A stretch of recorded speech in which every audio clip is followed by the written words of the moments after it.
পশ্চিমবঙ্গের সব মাদ্রাসায় ক্লাস শুরুর আগে শিক্ষক ছাত্র অ্যাসেম্বলির সময় বন্দে মাতরম গাওয়া বাধ্যতামূলক করেছে পশ্চিমবঙ্গের রাজ্য সরকার। রাজ্যের মাদ্রাসা শিক্ষা দপ্তর থেকে দেওয়া এক নির্দেশিকায় জানানো হয়েছে এই তথ্য।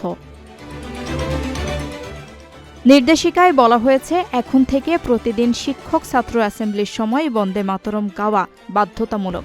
এই নির্দেশ অবিলম্বে কার্যকর হবে বলেও স্পষ্ট জানানো হয়েছে।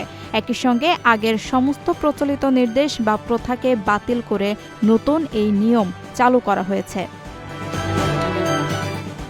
সরকারি সূত্রে জানা গিয়েছে, এই নির্দেশ সংশ্লিষ্ট কর্তৃপক্ষের অনুমোদন নিয়েই জারি করা হয়েছে, অর্থাৎ উচ্চ স্তরের প্রশাসনিক সম্মতি পাওয়ার পরই সিদ্ধান্ত কার্যকর করা হয়েছে বলে দাবি করেছে মাদ্রাসা শিক্ষা দপ্তর।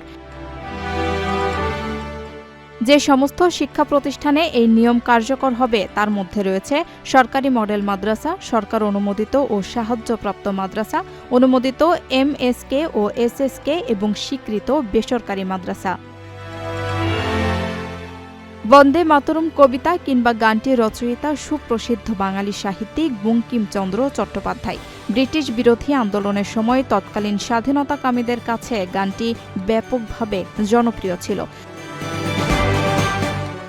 চলতি বছরের ফেব্রুয়ারিতে বন্দে মাতরম গানটিকে ভারতের জাতীয় সঙ্গীত জন গণ মন এর সমমর্যাদা প্রদান করে ভারতের কেন্দ্রীয় ক্ষমতায় আসীন বিজেপি সরকার। প্রবাসীদের জন্য নির্মাণ হচ্ছে দেশের প্রথম স্মার্ট সিটি, যেখানে থাকছে স্কুল, মসজিদ, হাসপাতাল, সুইমিং পুল, হেলিপ্যাড, পাঠাগার, জিম, সুপারমার্কেট, শিশু পার্ক সহ সকল নাগরিক সুবিধা। মাত্র 30 লাখ টাকা বিনিয়োগে মিলছে আকর্ষণীয় ফ্ল্যাট। প্লাটিনাম ইনভেস্টরদের জন্য ঢাকা বিমানবন্দরে VIP প্রোটোকল সুবিধা। বিস্তারিত জানতে যোগাযোগ করুন স্ক্রিনে দেয়া হোয়াটসঅ্যাপ অথবা ইমো নাম্বারে।